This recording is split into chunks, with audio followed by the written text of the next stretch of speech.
Hello, it's Ingrid from the Rook Reporters. In this video, I will be giving you an introduction to curling. Curling is a Olympic and Paralympic winter sport with medal disciplines for women's, men's, mixed doubles, and mixed wheelchair teams. Traditional curling teams are made up of 4 players. The mixed double variation of the sport consists of teams of 2 players, 1 female and 1 male. In women's, men's, and wheelchair curling, teams can also have a 5th player known as the alternate, a substitute. Each team also designates a skip, team captain, and vice skip. The role of the skip is to direct play for the team, and they are found standing in the house at the scoring end of the sheet. The vice skip takes over the skip's duties for the team when the skip is delivering their stones.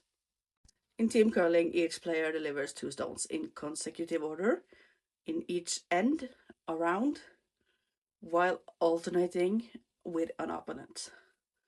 Each team uses a set of 8 stones, all with the same handle color, red or yellow, at world curling events. The playing positions are commonly known as lead, second, third, and fourth.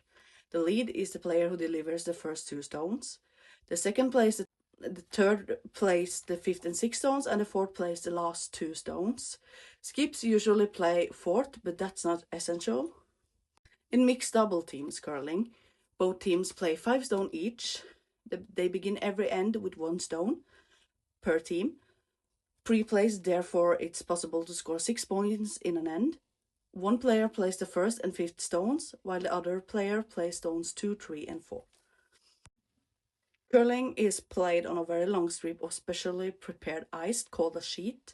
A sheet of curling is over 45 meters long and a maximum of 5 meters wide.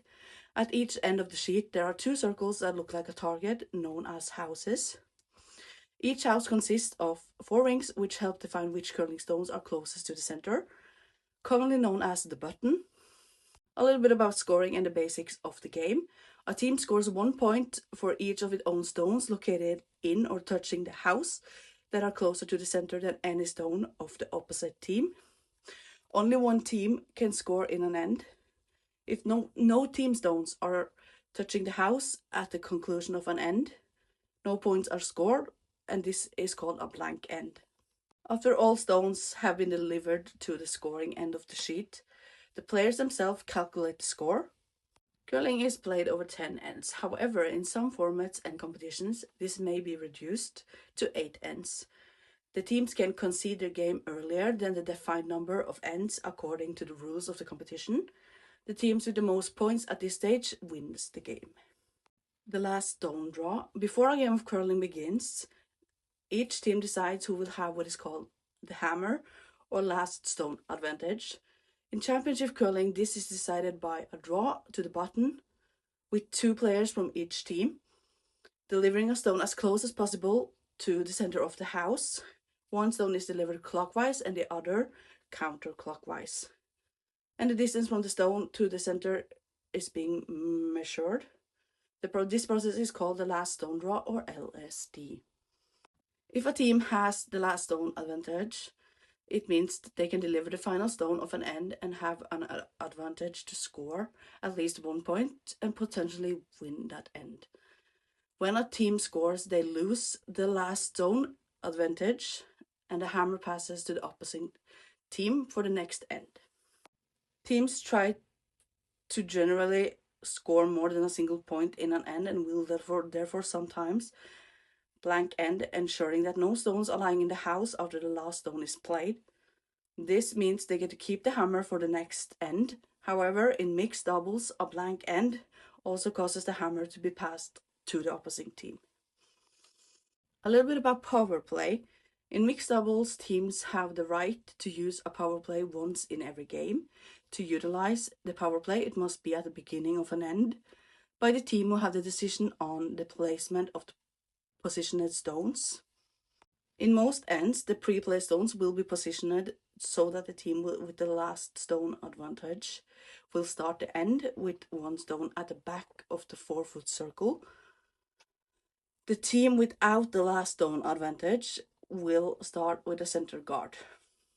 When a power play is being used, the pre-placed stones will be moved out of the sides and placed as a corner guard and a stone behind it, with the back of the stone against the tee line.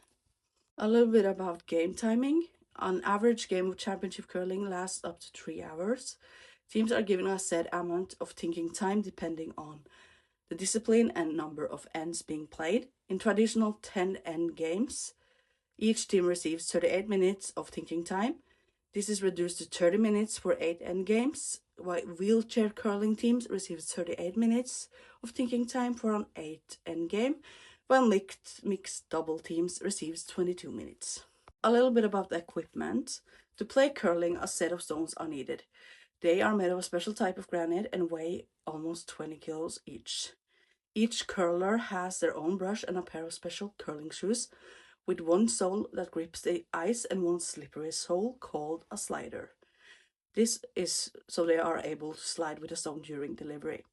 A gripper is a removable rubber sole to protect the slider. Keep it clean and allow the curler to be stable on the ice.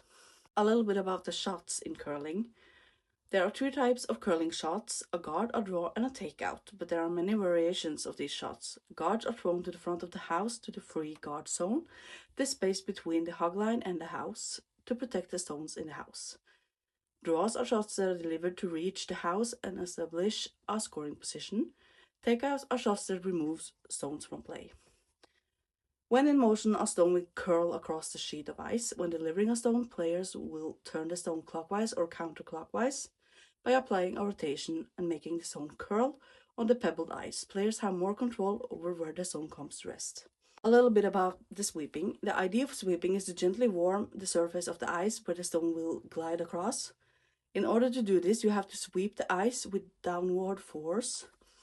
Sweeping can extend the path of the stone. Good sweeping can allow a stone to travel 2 or 3 meters further. Sweeping can also reduce the curl and make the trajectory of the stone straighter. A little bit about the shouting that you can hear from the players during a curling. You may often hear they are shouting hurry and hard. And this is because of the length of the sheet of curling ice. Curlers often shout to communicate with teammates. However, there are teams that do not shout and use a series of hand signals that have been deployed for the game instead. A little bit about wheelchair curling. Wheelchair curling is for individuals who are unable to walk or can only walk short distances.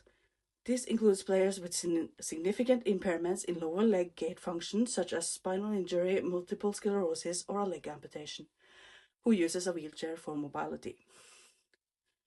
Wheelchair curling is a mixed team discipline, meaning each team must be comprised of female and male players. Delivery of the stones may be aided by the use of delivery sticks, and there is no sweeping in wheelchair curling.